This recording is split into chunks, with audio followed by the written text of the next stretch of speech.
नमस्कार मित्रों। कहा जाता है कि कर्म चाहे जैसे भी हो, उसका फल हम सबों को एक न एक दिन जरूर मिलता है। दोस्तों, 16 जून को फादर्स डे है। इसे पूरे विश्व में मनाया जा रहा है। आप भी अपने पिताजी के लिए उस दिन सेलिब्रेट कीजिए। उन्हें अपनी तरफ से कुछ भी गिफ्ट दीजिए। हो सके तो एक टॉफी ही दीजिए। उनके चेहरे पे मुस्कुराहट लाइए। उनका जीवन खुशियों से भर जाएगा। तो दोस्तों, आज फादर्स डे स्पेशल सीरीज में हम महान पितृभक्त बालक श्रवण कुमार की कहानी लेकर के आप लोगों के बीच आए हैं। उम्मीद है ये आप लोगों को पसंद आएगा। दोस्तों, त्रेता युग की बात है। उस समय अयोध्या के राजा दशरथ थे। उन्हीं के राज्य के एक हिस्से में श्रवण कुमार अपने माता पिता के साथ रहते थे। चूंकि श्रवण कुमार के माता पिता प्रारंभ से ही अंधे थे, उन्हें कुछ सूझता नहीं था, इसलिए श्रवण कुमार पूरी तन्मयता के साथ उनकी सेवा करते थे। उन्हें किसी भी प्रकार का कष्ट नहीं होने देते थे। एक दिन उनके माता पिता की इच्छा तीर्थाटन की होती है।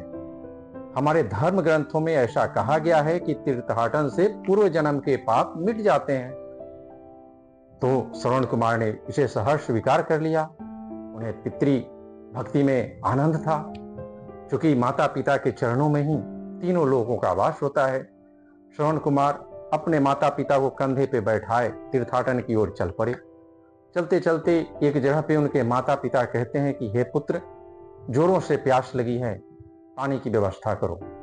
श्रवण कुमार उन्हें उतारते हैं और पानी के लिए निकल पड़ते हैं। वे एक तालाब के किनारे जाते हैं। मित्रों, यह अजीब संयोग था कि जिस समय श्रवण कुमार अपने माता पिता को लेकर तीर्थाटन को चले थे, उसी समय राजा दशरथ भी शिकार को निकले थे। और ये संयोग देखिए कि उसी आसपास थे।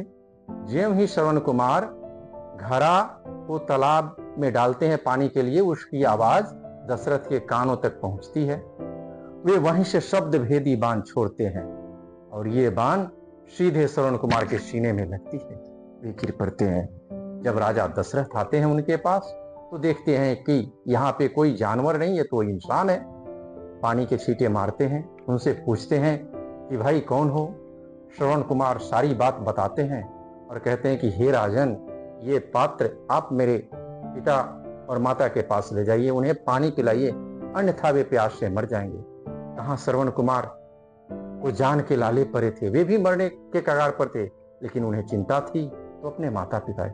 ऐसे थे महान पितृभक्त बालक श्रवण कुमार। जब राजा दशरथ उनके पास पहुंचे तो उनकी कदमों के आहट से उनके माता पिता ने पहचान लिया कि यह मेरा पुत्र नहीं, कोई दूसरा है। उन्होंने पूछा, कौन हो भाई? तो राजा दशरथ ने ग्लानि पूर्वक कहा कि मेरी गलती की वजह से आपके पुत्र की हत्या हुई है, कृपया आप ये जल ग्रहण करें। श्रवण के माता पिता ने पानी का एक बूंद तक ग्रहण नहीं किया मित्रों, और उन्होंने उसे श्राप दिया, हे राजन, जैसे मैं पुत्र वियोग में तड़प तड़प कर जान दे रहा हूं, एक दिन तुम्हें भी अपने पुत्र वियोग में इसी तरह तड़प तड़प कर जान देना पड़ेगा। और ऐसा ही हुआ मित्रों।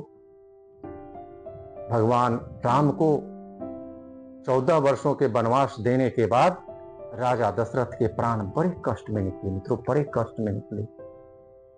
तो हुआ ना, हमें अपने कर्मों का फल मिलता ही है और यही सत्य है। इसे हमेशा के लिए गांठ बांध के रखें। इसे अपने बाल बच्चों के साथ देखें, उनमें नैतिकता का संचार करें कि किसी के लिए अच्छा करें, बिना देखे, कहीं कुछ बिना सोचे कोई गलत कार्य नहीं करें। इसी शब्दों के साथ आज के लिए बस इतना ही। फिर अगले सीरीज में मुलाकात होगी। तब तक के लिए धन्यवाद दोस्तों। जय हिंद, जय भारत।